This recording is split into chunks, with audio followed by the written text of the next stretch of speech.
The alarm bells rang through the Zephyrian deep space station like the screams of dying stars. Commander Veltar's 6 eyes snapped open from his meditation pod, his blue-scaled skin rippling with concern. In 300 cycles of service, he had never heard the emergency sensors sound with such urgency. "Report!" Veltar barked as he slithered into the command center, his serpentine body moving with practiced grace across the polished metal floor.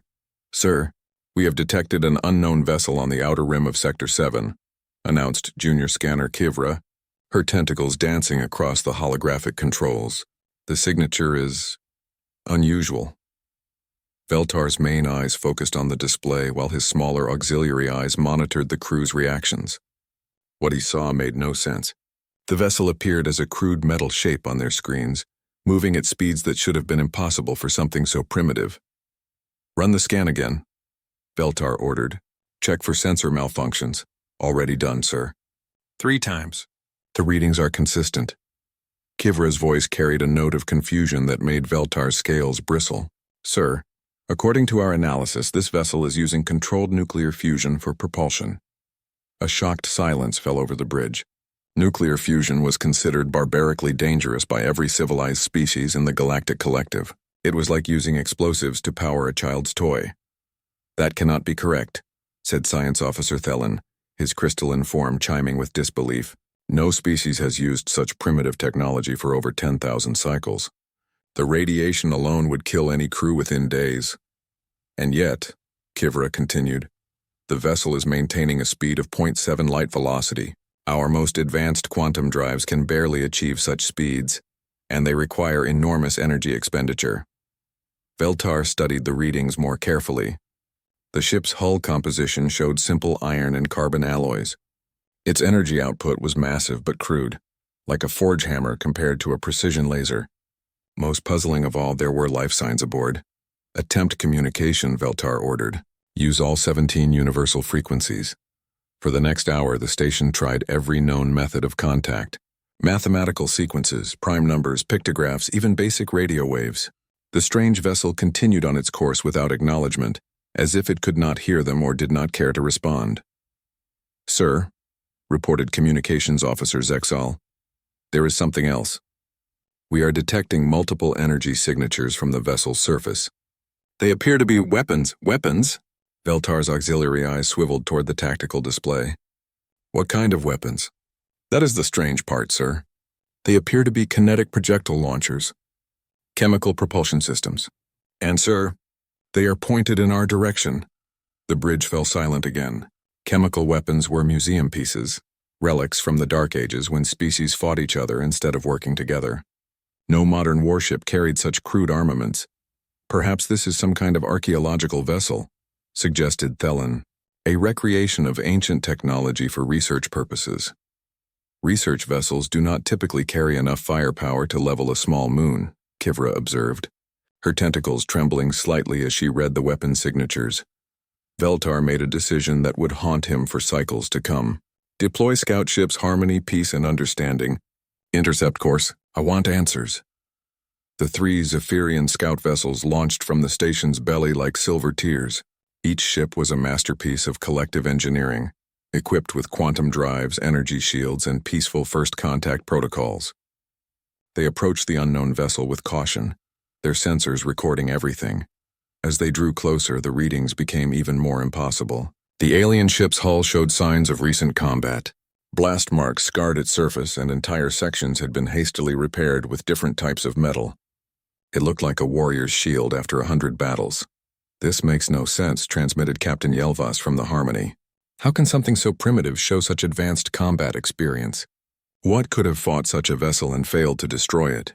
The answer came when their sensors detected the ship's internal structure.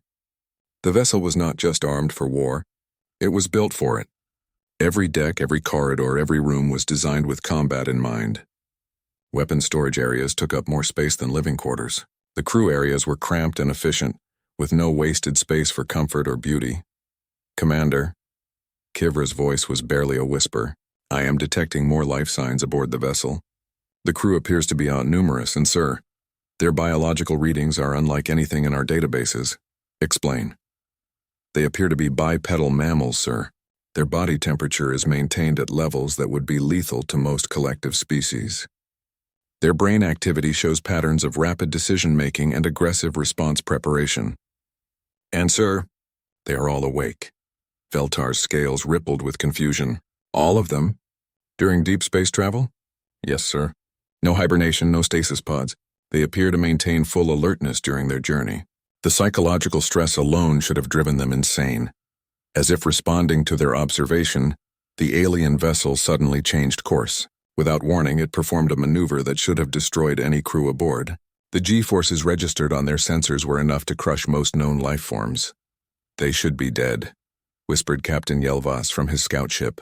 No organic being can survive such acceleration, but the life signs remained strong. Stronger, in fact, as if the violent maneuver had somehow energized the crew rather than harmed them. Sir, Zexal reported, we are receiving a transmission from the alien vessel. Finally, put it through. What came through the speakers was unlike anything they had ever heard. It was not the careful, diplomatic language of the collective. It was sharp, direct, and filled with an emotion that took Veltar a moment to identify. Controlled aggression. Unknown vessels, this is Captain Sarah Chen of the Terran Defense Force ship Indomitable. You have been following us for the past hour. State your intentions or withdraw to a safe distance. The words were translated by their universal systems, but the tone needed no translation. This was the voice of a predator, comfortable with violence and unafraid of conflict. This is Commander Veltar of the Zephyrian Deep Space Monitoring Station. We mean no harm. We seek peaceful first contact with your species. A pause. Then, first contact? How long have you been monitoring this sector? For many cycles. You are the first unknown vessel we have encountered. Another pause, longer this time. When the human spoke again, her voice carried a note of disbelief. You mean you have never encountered the Devourers? Veltar looked around his bridge. The name meant nothing to any of them. We are unfamiliar with this term. The silence that followed was not peaceful. It was the silence of shock, of someone realizing that others live in blissful ignorance of a terrible truth. Commander Veltar, Captain Chen's voice was now deadly serious. We need to talk. And you need to prepare your people for some very bad news. As the alien vessel, the human vessel, began to slow its approach, Veltar felt a chill that had nothing to do with the station's temperature. Whatever these humans knew, whatever they had experienced, it was something that had forged them into warriors capable of surviving the impossible. He was about to learn that humanity's greatest enemy was not something the collective had ever imagined existing. And worse, it was coming for them all. The three Zephyrian scout ships moved closer to the human vessel, their sensors working at maximum capacity. What they discovered challenged everything they thought they knew about space travel and engineering. Captain Yelvas aboard the Harmony was the first to speak. Commander, these readings cannot be accurate. The vessel appears to be held together with manual welds. Science Officer Thelen's crystalline form chimed with disbelief as he processed the data from his station. I am seeing the same readings. The hull shows evidence of field repairs using primitive fusion welding. Some sections appear to have been patched with entirely different metals. Veltar studied the tactical display showing the human ship. The vessel called Indomitable looked like it had been through a war. Blast marks covered its surface and thick armor plating had been bolted on in layers, creating a patchwork appearance that should have made the ship unstable. How is it maintaining structural integrity? Asked Junior Scanner Kivra, her tentacles moving rapidly across her controls. The engineering stresses alone should have torn it apart. Sir, reported weapons specialist Grixer from his post, I am detecting multiple weapon systems across the vessel's hull. But these readings make no sense. Explain. They appear to be kinetic projectile weapons, sir. Tubes designed to fire solid metal objects using chemical explosions. No energy focusing, no particle acceleration, no quantum targeting systems. Just metal tubes that throw other pieces of metal very fast. The bridge crew exchanged glances of confusion. Chemical weapons were museum pieces from the dark ages of civilization, when species were too primitive to harness clean energy. Sir, Kivra continued, the vessel's power systems are equally impossible. They are using controlled nuclear fusion reactions in what appear to be unshielded chambers. The radiation levels should have killed any crew within hours. Yet the life signs remain strong, Veltar observed. How many crew members are aboard? Approximately 400, sir. All showing active brain patterns and normal biological functions. Captain Yelvis's voice came through the communication system with obvious strain. Commander, I am attempting to match their previous maneuver for analysis. My ship's safety systems are preventing me from doing so. The G-forces would exceed safe biological limits by a factor of 10. Do not attempt such maneuvers. Veltar ordered quickly. Your crew's safety is paramount. Sir, that is the problem. These humans performed that maneuver as if it were routine. Their biological readings show no distress, no injury, no indication of strain. It is as if their bodies are designed to withstand forces that would kill us. Thelen processed more data from his sensors. Commander, I am detecting something else unusual about their vessel. The life support systems appear to be completely mechanical. No biological filters, no environmental AI, no automated atmospheric management. How do they maintain breathable air?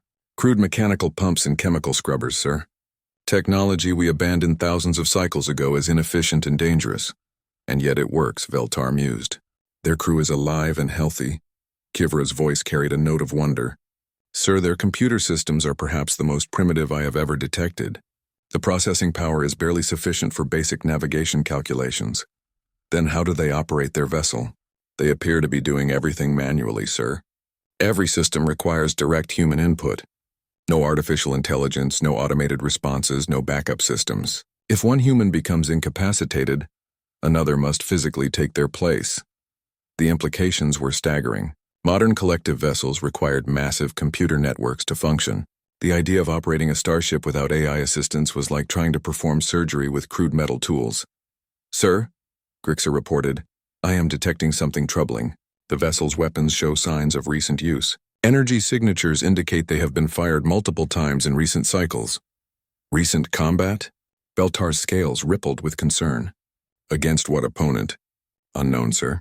But whatever they fought, it left its mark. The ship's hull shows impact damage from energy weapons far more advanced than anything the humans appear to possess. Captain Yelvis transmitted new data from his closer position. Commander, I am seeing something incredible. The humans appear to have armor plating that has been designed specifically to deflect energy-based attacks. How did they know to prepare for such weapons? Perhaps they learned from experience, Thelen suggested grimly. Veltar ordered a full sensor sweep of the human vessel. What they found painted a picture of a species that had adapted to constant warfare. The ship's interior was divided into battle-ready compartments. Emergency bulkheads could seal off sections instantly. Weapon storage areas were distributed throughout the vessel to prevent total disarmament from single strikes. Most disturbing of all were the medical facilities. The humans had dedicated enormous space to treating injuries. Advanced surgical equipment shared space with primitive but effective trauma care systems. The medical bay was designed to handle massive casualties. Sir, Kivra whispered, I am reading the vessel's memory banks where they interface with our scanning frequencies. There are combat logs dating back 30 cycles. 30 cycles of continuous warfare? Yes, sir. Battle after battle against opponents identified only as devourers. The logs indicate thousands of engagements. Veltar's auxiliary eyes focused on the data streams. The human ship had faced odds that should have been impossible to survive. Yet here it was, scarred but functional, its crew alive and alert. Commander, Captain Yelvis reported, the humans are requesting permission to send a shuttle to our station. They wish to speak with us directly. A shuttle? Veltar was surprised. Why not use their main vessel? According to their transmission, their ship cannot remain stationary for long. They are apparently needed elsewhere urgently. The idea that this battered vessel was urgently needed somewhere else was deeply unsettling. What could require such a worn warship so desperately? Grant them permission, Veltar decided. Full diplomatic protocols. As they watched, a small craft detached from the human vessel. It was as crude as its parent ship, using chemical rockets for propulsion. Yet it moved with precision and purpose, piloted by beings who clearly knew their equipment intimately. The shuttle docked with Station Port 7, and Veltar prepared to meet representatives of a species that had somehow survived 3 decades of continuous warfare, using technology that should have failed within days.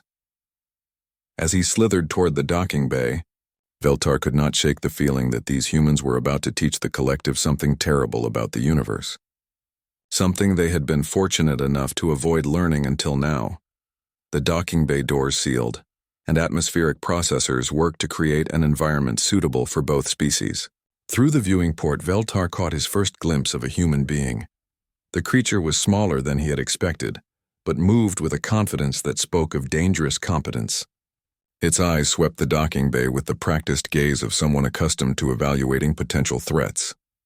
Even in this moment of supposed peace, the human was assessing, calculating, preparing.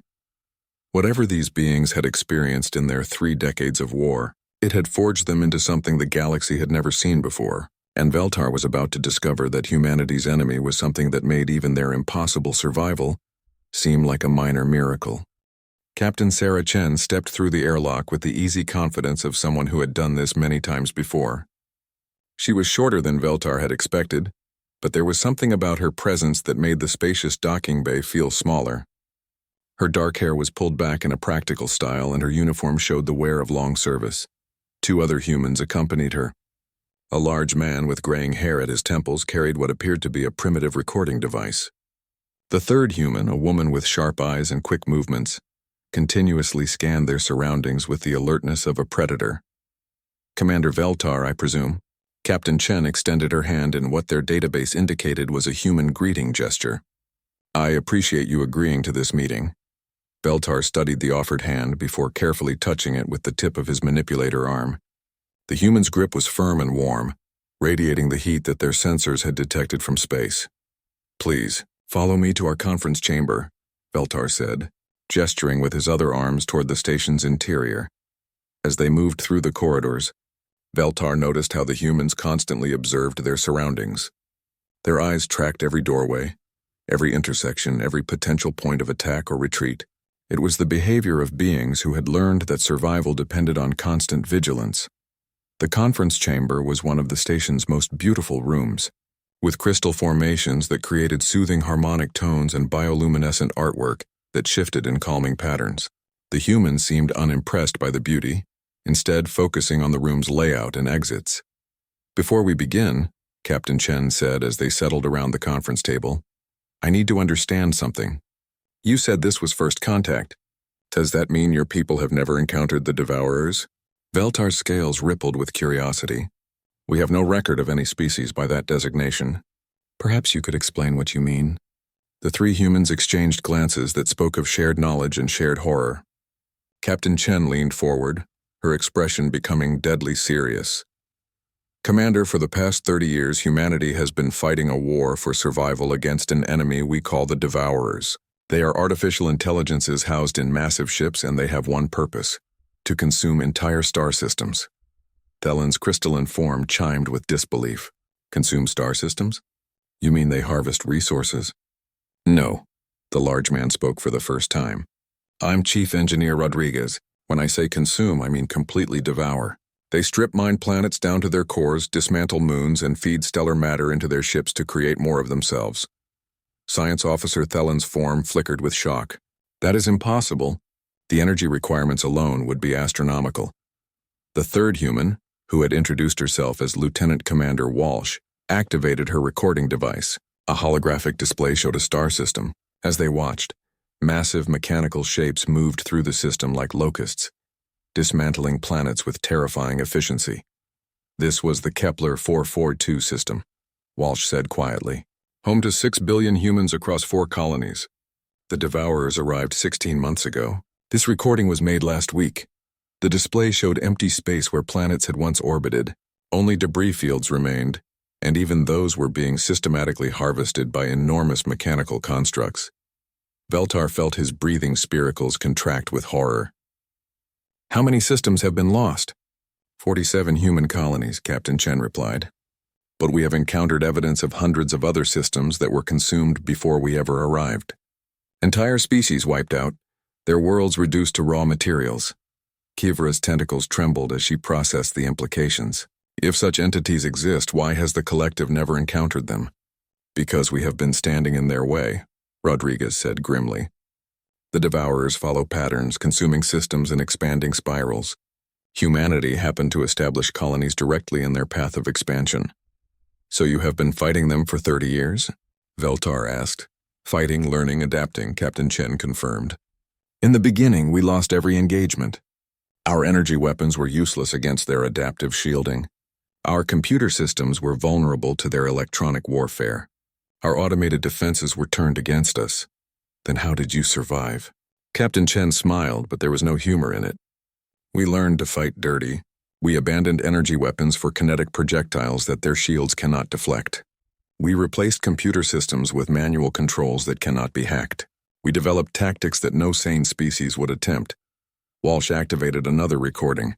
This one showed human ships engaged in combat with massive mechanical vessels. The humans were outnumbered and outgunned, but they fought with a ferocity that was shocking to observe. We learned that the Devourer's greatest strength is also their weakness. Captain Chen continued. They are logical, predictable, efficient. They cannot understand beings who fight without hope of victory. Without hope of victory? Thelan's confusion was evident in his chiming tones. Commander, Rodriguez explained, in every battle we fight, we know we might lose. We know we might all die. We fight anyway because someone has to. Because if we don't, the Devourers will eventually reach species like yours. The implications hit Veltar like a physical blow. You mean they will come here? Eventually, yes, Captain Chen confirmed. Our strategic analysis indicates they will break through human space within the next 50 to 70 years. When they do, they will encounter the collective worlds. Veltar's auxiliary eyes swiveled to study his crew. He could see the same horror he felt reflected in their expressions. The idea of mechanical entities that consumed entire civilizations was beyond their worst nightmares. Why are you telling us this? Veltar asked. Because you deserve to know, Captain Chen replied, and because we could use help.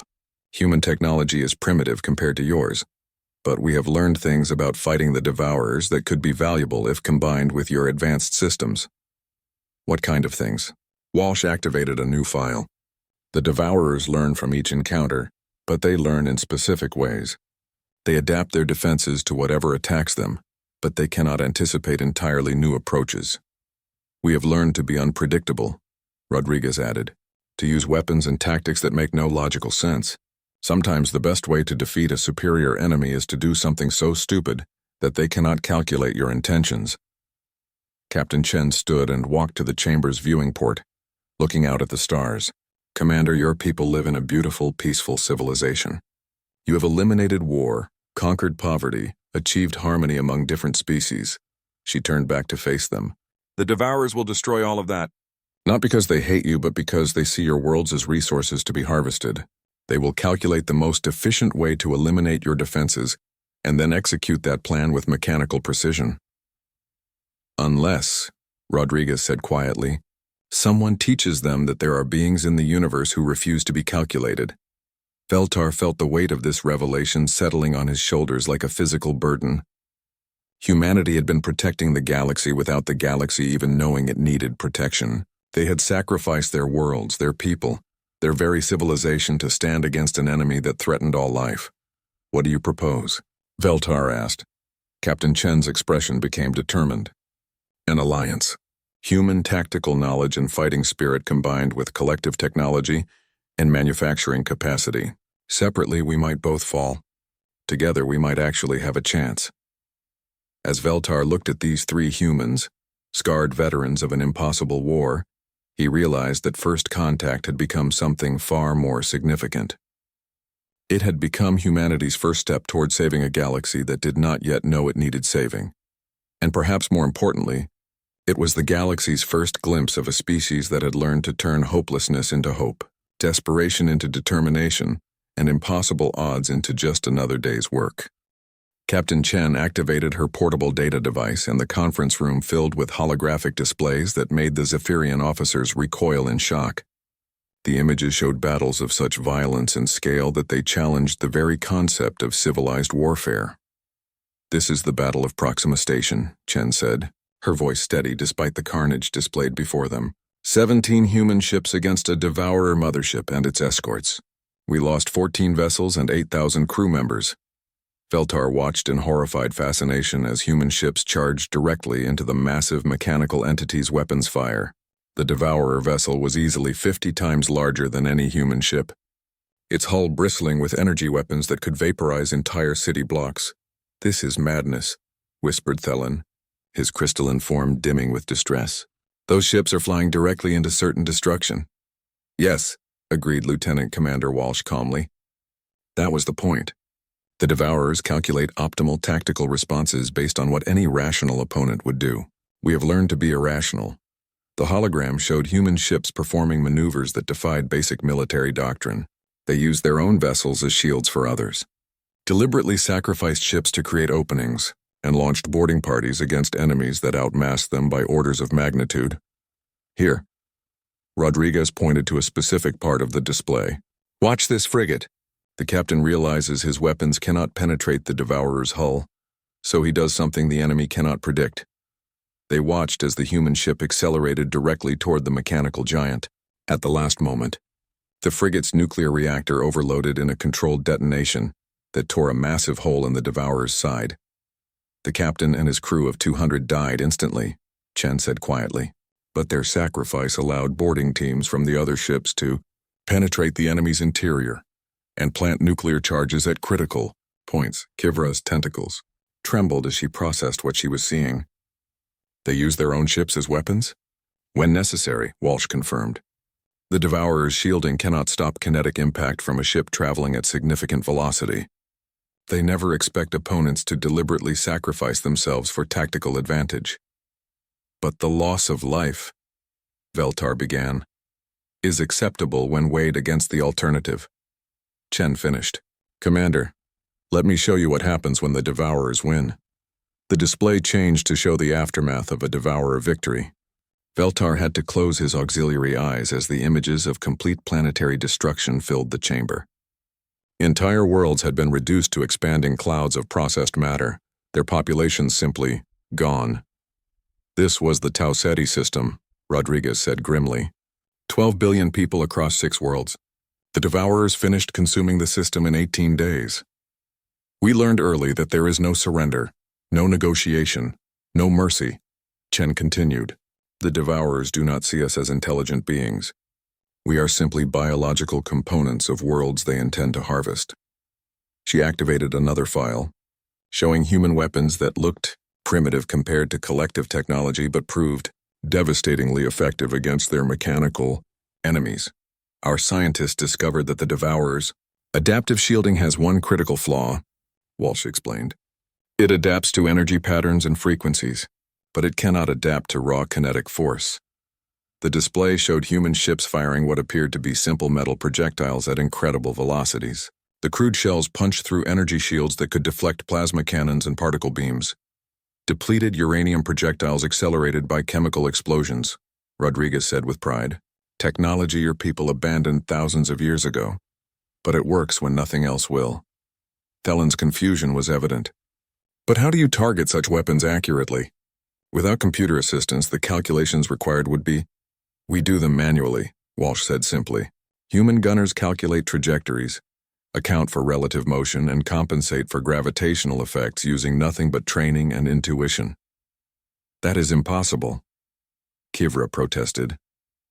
The mathematical complexity alone is something humans are apparently good at, Chen said with a slight smile. We have discovered that our brains are remarkably efficient at rapid tactical calculations under stress. Better than computers in many situations. She showed them recordings of human gunners in combat, their hands moving across primitive mechanical controls with lightning speed while processing targeting, data that would challenge advanced AI systems. Our computers are vulnerable to Devourer electronic warfare, Rodriguez explained, so we learned to fight without them. Every system on our ships can be operated manually. Every weapon can be aimed and fired by human hands. Veltar studied the tactical displays with growing amazement and horror. Your entire military doctrine is based on assuming you will be outmatched? Exactly, Chen confirmed. We always assume the enemy is bigger, stronger, smarter, and better equipped. So we plan accordingly. She showed them footage of human boarding parties in combat. Soldiers in bulky armor fought their way through the interior of Devourer ships, engaging mechanical defenders in hand-to-hand combat with weapons that seemed absurdly primitive. Electromagnetic pulse grenades to disable their sensors, Walsh narrated. Thermite charges to burn through their armor. And when all else fails, good old-fashioned explosives and small arms fire. The recording showed humans fighting with a ferocity that was both inspiring and terrifying. They showed no fear of death, no hesitation in the face of impossible odds. When their weapons failed, they used improvised explosives. When those ran out, they resorted to physical combat. "This is from the capture of a Devourer command node," Rodriguez said, pointing to a specific recording. "Watch how the team adapts when their equipment fails." They watched human soldiers jury-rig weapons from spare parts, create explosives from common materials, and turn everyday objects into tools of war. When sophisticated equipment broke down, they found ways to accomplish their missions using whatever was available. "The Devourers cannot understand this," Chen explained. "Their programming assumes that when sophisticated systems fail, the mission becomes impossible. They cannot comprehend opponents who adapt and improvise in real time." Veltar realized he was seeing something unprecedented in galactic history. A species that had not just survived contact with a superior enemy, but had learned to consistently defeat them through sheer determination and tactical innovation. "Your casualty rates must be enormous," Thelen observed with horror. "They are," Chen acknowledged without flinching. "We have lost over 2 billion people in this war. Entire planets have been evacuated. Our birth rate has declined dramatically due to military service requirements. And yet you continue fighting? What choice do we have?" Walsh asked simply. "Every day we delay the Devourers is another day for species like yours to live in peace. Every battle we win is another star system that continues to exist." Rodriguez activated a final display showing current tactical projections. "According to our latest intelligence, the Devourers are preparing for a major offensive. They have been gathering forces for the past 2 years. How many ships?" Feltar asked, dreading the answer. "Conservative estimate? 50,000 vessels ranging from destroyer class to motherships the size of small moons." The numbers were staggering. The entire collective fleet numbered fewer than 10,000 ships, and none of them were designed for serious combat. "That is why we need your help," Chen said quietly. "Human courage and tactical knowledge combined with collective technology and manufacturing capacity.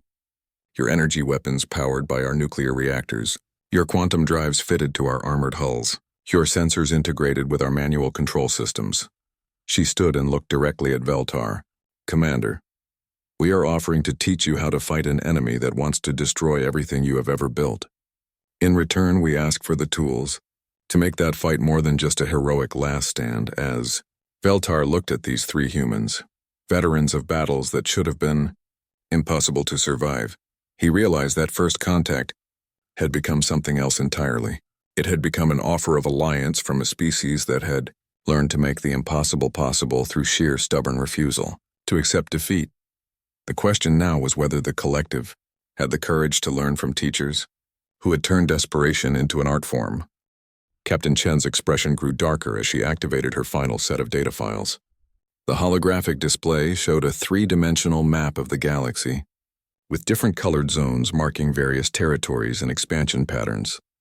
"Before we discuss any alliance," Chen said gravely, "you need to understand the full scope of what we are facing." The map zoomed in to show the spiral arms of the galaxy, with bright markers indicating Devourer activity over the past century.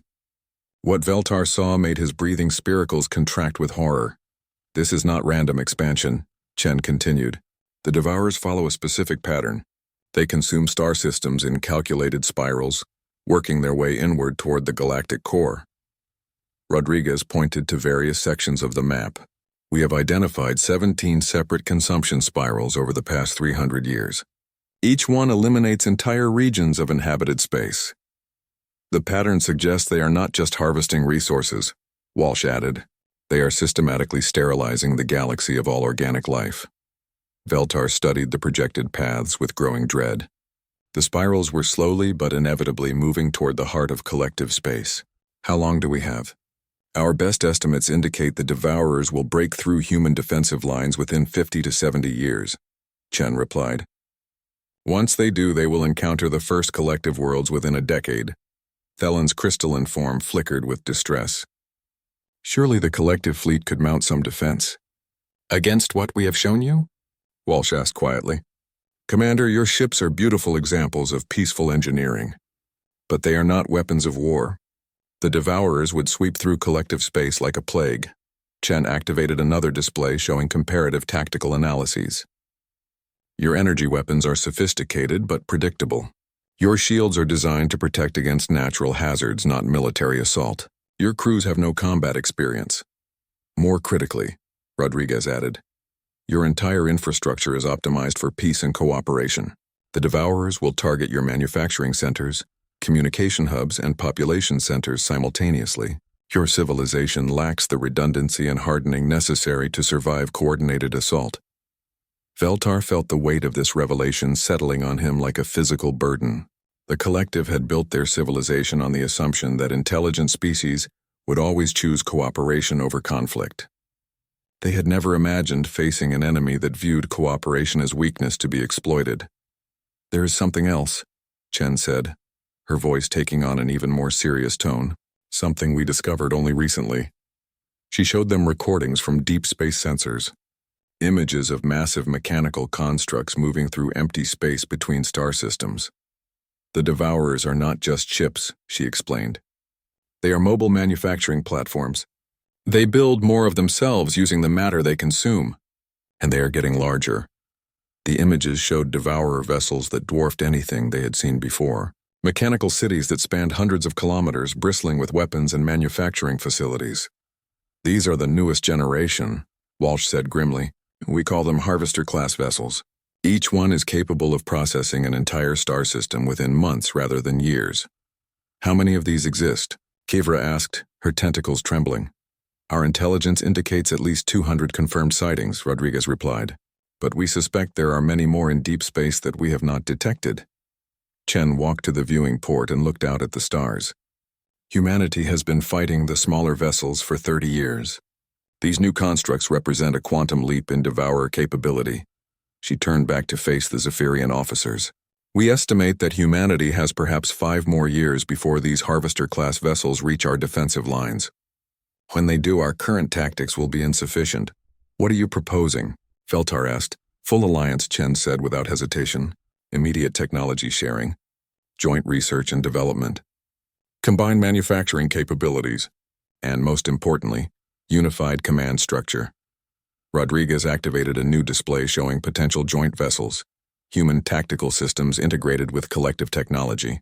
Imagine our nuclear warheads powered by your quantum drives, our kinetic weapons guided by your sensor arrays, our boarding tactics supported by your energy shields. The combination would be formidable, Walsh added. Human unpredictability enhanced by collective precision. Your manufacturing speed combined with our combat experience. Chen moved to stand directly before Veltar. Commander, I need you to understand something. This is not a request for help from a desperate species.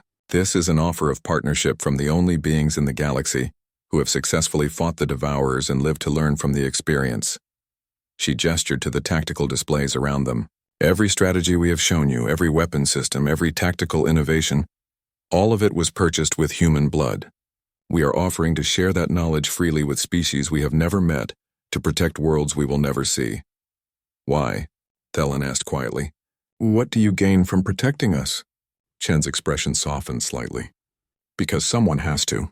Because the universe is vast and beautiful and full of wonders we have barely begun to understand. Because civilizations like yours represent the best of what intelligent life can achieve. She looked around the peaceful conference chamber with its artistic displays and harmonious designs. You have accomplished what humanity has always dreamed of. A society without war, without hatred, without the constant struggle for survival. The Devourers will destroy that simply because it exists. Rodriguez stood and moved to join his captain. We fight because if we don't, there will be nothing left to fight for. Because someone has to stand between the darkness and the light. Walsh activated one final display. Images of human colonies before the war. Cities full of art and learning, children playing in parks, scientists making discoveries that advanced knowledge rather than weapons technology. This is what we were before the Devourers came, she said quietly. This is what we gave up to become warriors. We do not want other species to make that same sacrifice. Veltar looked at the images of peaceful human worlds that no longer existed, then at the scarred veterans who had given up everything to protect strangers. The weight of their sacrifice was almost overwhelming. What would you need from us? He asked. Manufacturing capacity to build ships fast enough to make a difference. Chen replied immediately. Your quantum drive technology to give our vessels strategic mobility, your energy weapons to supplement our kinetic systems, and your peaceful species perspective to remind us what we are fighting to preserve. She moved back to the viewing port. But most importantly, we need you to prepare your people for war. Not just military preparation, but psychological readiness. The Devourers will come whether we ally or not. The only question is whether your people will face them as victims or as warriors. As if summoned by her words, an emergency klaxon sounded throughout the station. Kivra's tentacles flew across her controls as she processed incoming data. Commander, she reported with barely controlled panic. Long-range sensors are detecting multiple large objects entering the outer system. Configuration matches Devourer signatures. Chen's expression became grimly satisfied rather than surprised. They have been following us. We expected this. Following you? Veltar's scales rippled with alarm. The Indomitable has been conducting deep reconnaissance for the past 6 months. Walsh explained calmly. We needed to map Devourer positions and capabilities. They have been pursuing us ever since. Rodriguez was already moving toward the exit. Captain, how long until they reach the station? Approximately 4 hours at their current speed, Chen replied. Commander Veltar, you are about to receive a practical demonstration of everything we have told you. As the 3 humans prepared to return to their ship, Chen turned back to Veltar one final time. Commander, in 4 hours you will see what the collective is truly facing. You will watch us fight an enemy that should be impossible to defeat, and you will understand why we need each other. She extended her hand again in the human gesture of farewell. Whatever you decide about our alliance, remember this. Humanity refuses to yield. We refuse to accept that some battles cannot be won, and we refuse to let the darkness claim one more world without a fight.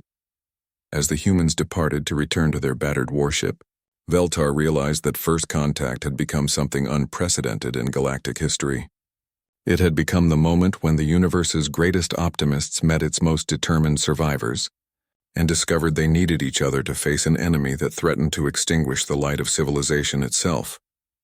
In 4 hours, the collective would learn why even cosmic horrors had learned to fear the sound of human laughter, echoing through the void before battle.